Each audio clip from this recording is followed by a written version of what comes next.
My wife's cheating was exposed by her own affair partners, so I uncovered the truth, ended our marriage, and took back everything she stole from me. I'm a 56-year-old man, and I've been married to my 52-year-old wife for 27 years. It's been a very long time together, and when you spend that long with someone, it's hard to explain what they mean to you. At the same time, the more someone means to you, the harder their betrayal and lying hurt. As I said, my wife and I have been married for nearly 3 decades, and we have 2 adult daughters. For the purposes of this post, let's call them Sophie and Cassandra. They have both moved out of the house and live and work in other states. My wife and I have always had a pretty smooth marriage and have done very well for ourselves. Let me not bore you with the history of my life and marriage, though, especially because what I really need right now is advice. It's taken me weeks to write this, and I've been holding this in so long that I just need to let it all out. The whole thing started several weeks ago when I received a message on Facebook from a man I'll call Pedro. He sent a friend request first, followed by a message. I had no idea who this man was, but his message certainly caught my attention. Hello, I don't want to alarm you, but I have something very important that I would like to discuss with you. I hope you'll give me the chance. Needless to say, getting this message out of nowhere from a person whose face didn't ring a bell was alarming. I eventually pushed it aside mentally because I felt it was probably some kind of scam. He'd probably tell me he had $10 million he needed to unlock in a bank account in Serbia.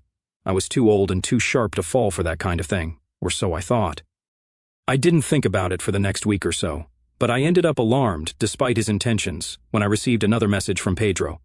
I know this is odd, and I know you don't know me, but I know about you. Please, for my sake, I need to talk to you. It is about your wife. That line caused me palpitations. The first thing I did was call my wife. She picked up on the second ring and sounded like her normal self. I felt a strong inclination to ask her whether she knew anyone called Pedro, but for some reason, something held me back. After 27 years of marriage and over 30 years of knowing each other, I'd normally have told her right away, but this time I felt different. The whole situation made me uneasy, and I decided I'd get to the bottom of things before telling her about this saga. Who are you? That was the message I sent back to him. I knew my wife was safe and sound, so I decided I would play along with Pedro to see what he wanted. He answered several minutes later. I'm an old friend of your wife's, and I would love to meet up with you and talk about some things that I really need to get off my chest. He said he was an old friend, but he looked at least 10 years younger than she was. When he said he'd like to get some things off his chest, the first thought that popped into my head was that he was an affair partner. That thought didn't stay for long, but it seemed like the only probable explanation given how his sentences were structured. After 27 years of marriage, you'd excuse me for writing off cheating because you'd think you know someone well enough after so long. We kept talking, and I kept trying to pry into what he wanted to discuss, but he refused to reveal anything. Apparently, meeting in person was a big element of everything he was saying because he felt it was the right thing to do. Obviously, I was not going to go to Pedro's house or invite him to mine, so I suggested we meet at a certain public square where I was sure there were public cameras and enough foot traffic. I also took my weapon along with me because I had no idea who this person was. I did let one very close friend know where I was going, though. I was too curious to just block Pedro and move on, especially when he told me enough to make it clear he knew my wife well. When I got to the square, I sat on a bench and waited for the guy to show up. It didn't take more than 5 minutes before Pedro appeared, looking not too different from his profile photo on Facebook. The first thing that struck me was how he was dressed: a button-up shirt done up to the top, dress trousers, a belt, and nice black shoes. I remember thinking it looked like the kind of outfit someone would wear to church. He came up to me, shook my hand, and with a sad smile on his face, he said, "Good day, sir. I'm so sorry for pulling you out of your house to come all the way here, but I really need to talk to you about something incredibly important to me." I told him he could go on because his face looked like he was waiting for permission. I lived a very different life for the past several years, but this year, I found Christ, and he has changed my life. Suddenly, I wondered whether this was some elaborate evangelism, especially because I wasn't religious and didn't hide that from people close to me. He seemed to predict what I was thinking and quickly shook his head and waved his hands. No, I'm not here to preach to you." I relaxed on hearing that, and he kept talking. As part of my journey to be a better person, I've asked God for forgiveness for many of the sins I've committed, but I also know I need to ask for forgiveness from people I may have wronged in a very significant way. I won't be able to live with myself if I don't. I want to confess something I did in the past that you may or may not already know about, but I need to do this for my spiritual journey. May I? At this point, I was feeling extremely apprehensive because I had no idea what was on this guy's mind. I wanted to say no, but my curiosity was raging, so I told him to go on.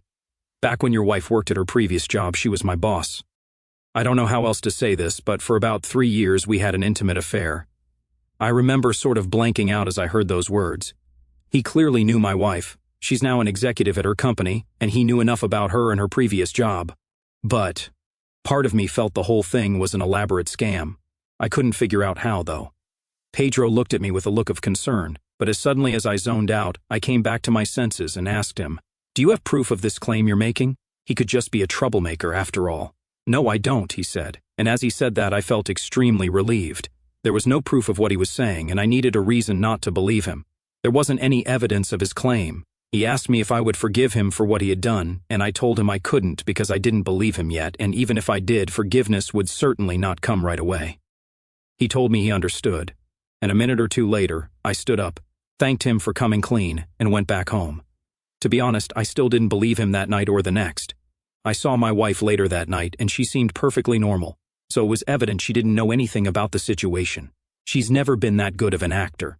I wrestled with the urge to tell her all about the conversation I had with Pedro, but again, I held myself back, which was incredibly hard because she and I shared everything. I trusted her, but there was some doubt asking, what if what he had said was true? I think that was the moment I decided to do my own investigations, because if Pedro didn't have proof, maybe her phone or laptop would. When she slept that night, I stayed up. I always fall asleep before her, so this wasn't out of the ordinary. I did a lot of digging, more than I'm proud of. I went through every single social media application she uses, both on her computer and her phone, but I found nothing. I even dug through her emails using search terms to find anything explicit that might have been shared. Honestly, I felt like I'd found the closure I was looking for.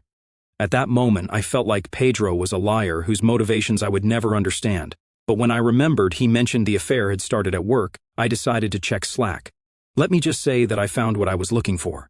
I guess she used Slack because it kept things out of her personal life. There were 2 coworkers in her direct messages on Slack with whom she was heavily flirting, and they flirted back. It was the kind of explicit talk where it was almost certain the people involved had gone all the way with one another. I would have shared what I read, but I'm sure you'll understand how unhappy thinking about it, and especially reproducing it here, makes me feel. I feel stupid, obviously, because I was talking all this talk about 27 years of marriage and how well I know my wife. But I learned a lot about her in these past 2 weeks. A lot.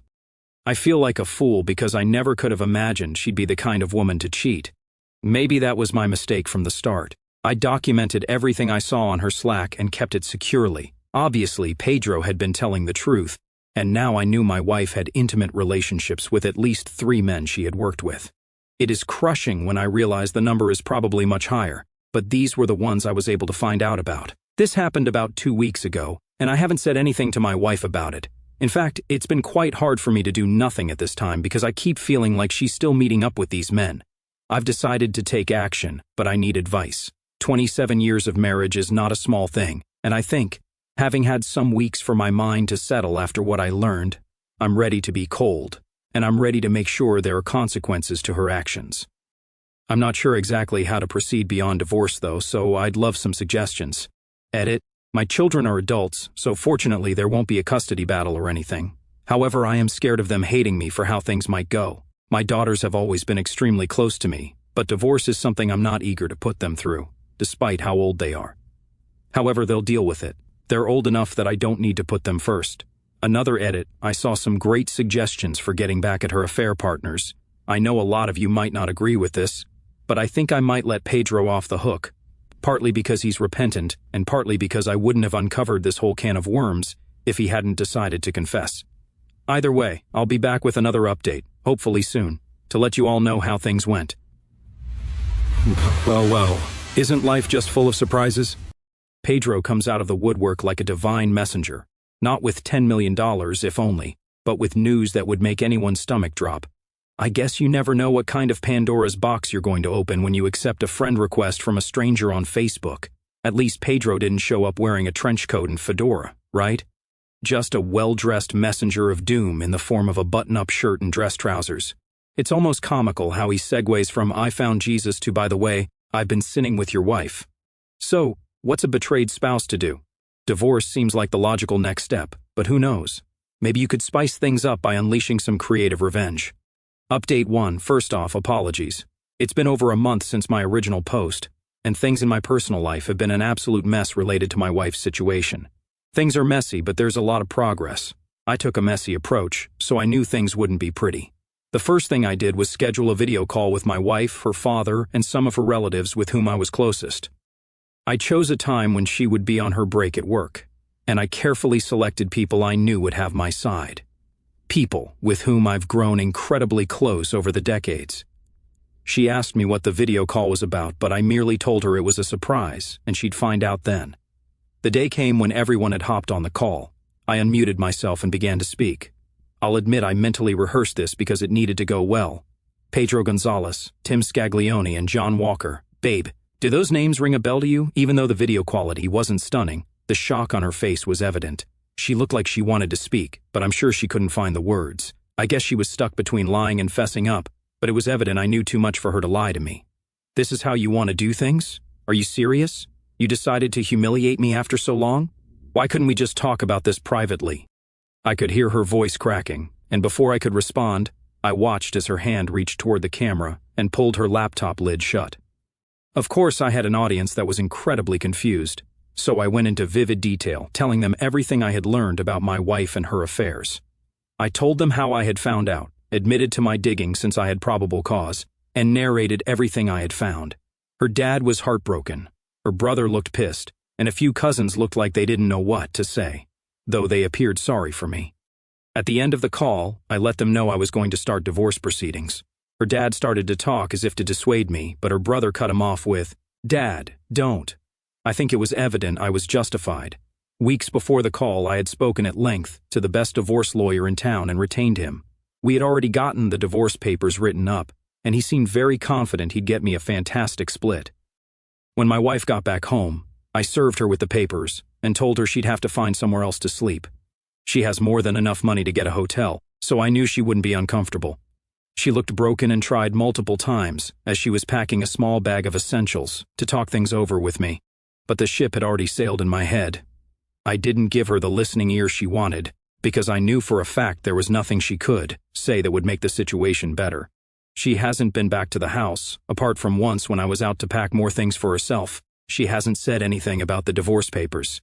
In fact, we've barely spoken, besides her arranging to come to the house when I would be out.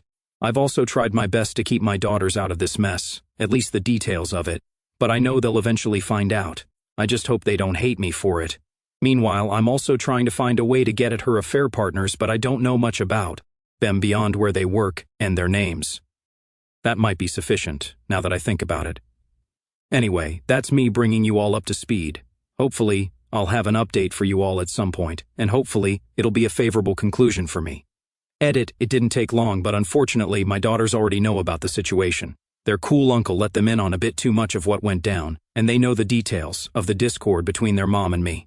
I didn't want to intentionally turn them against their mom, but it has happened, and it was out of my power.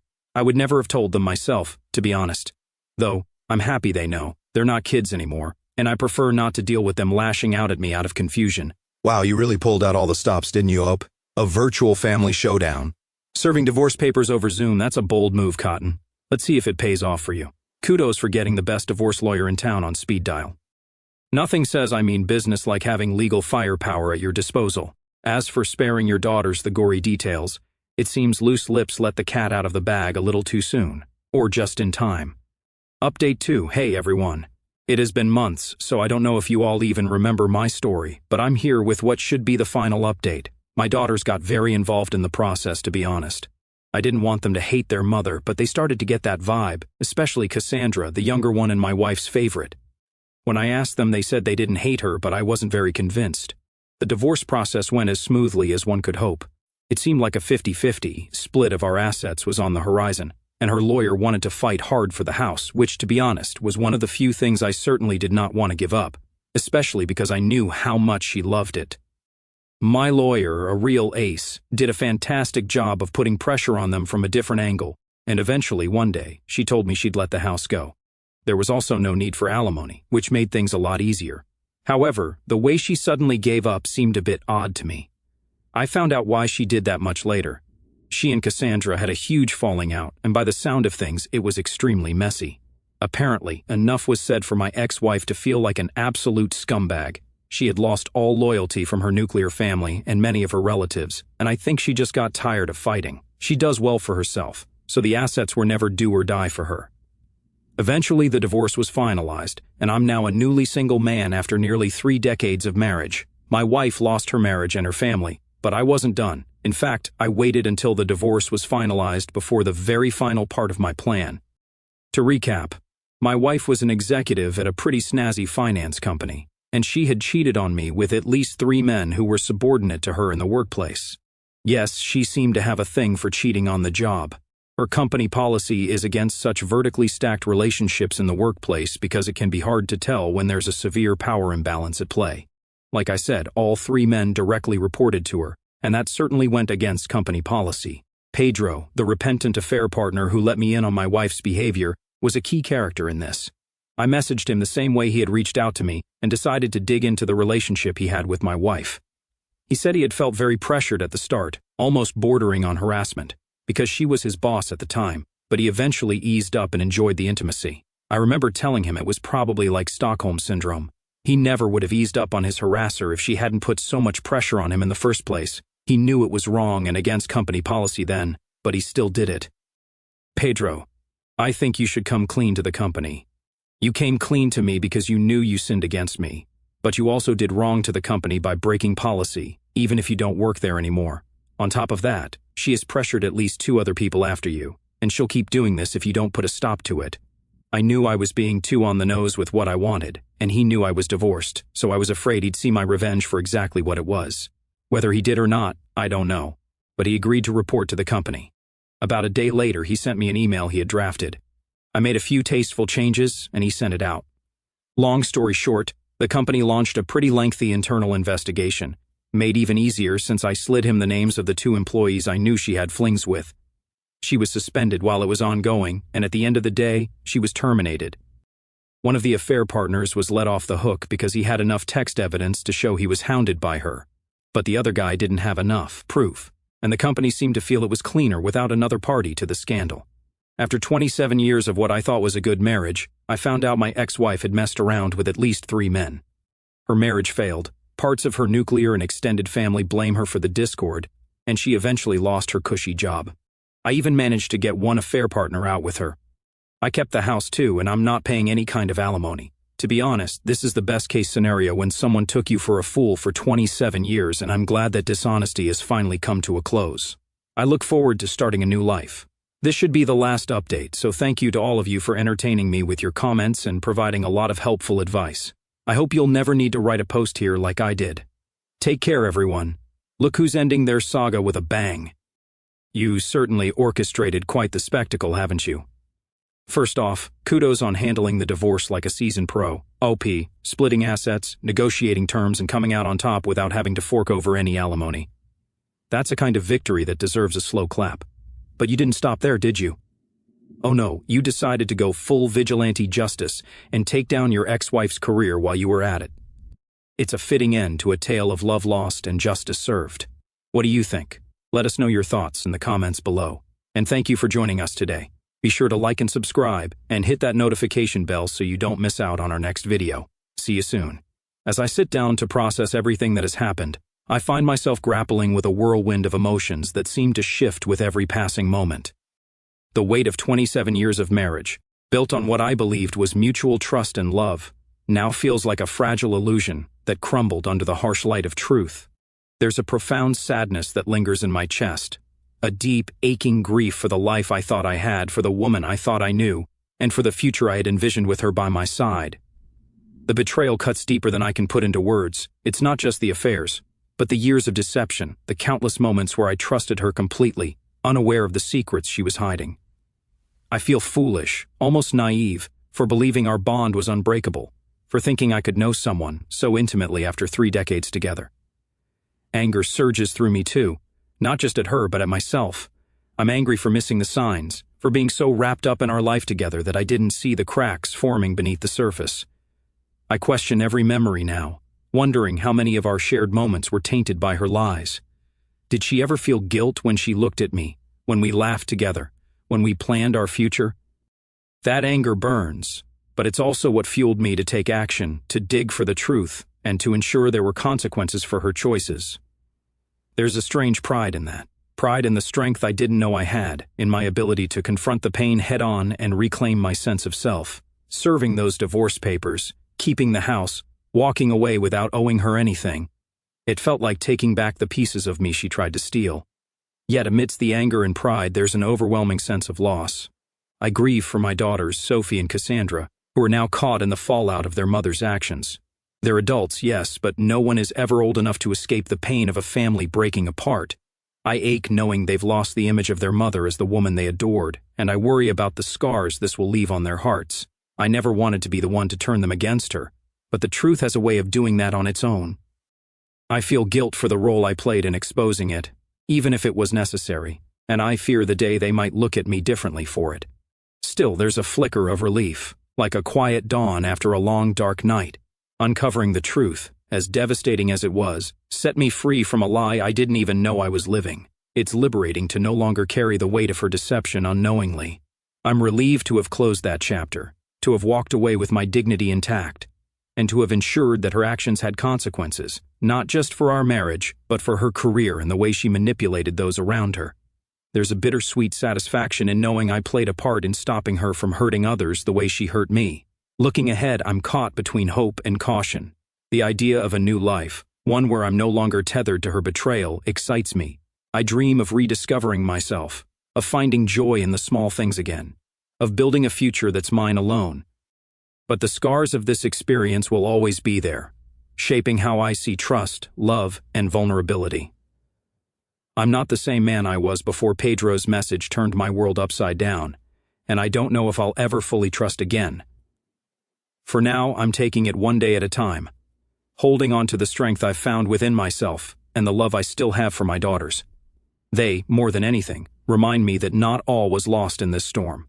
I'm ready to move forward, but I carry the weight of these 27 years, both the good and the painful, with me as I go.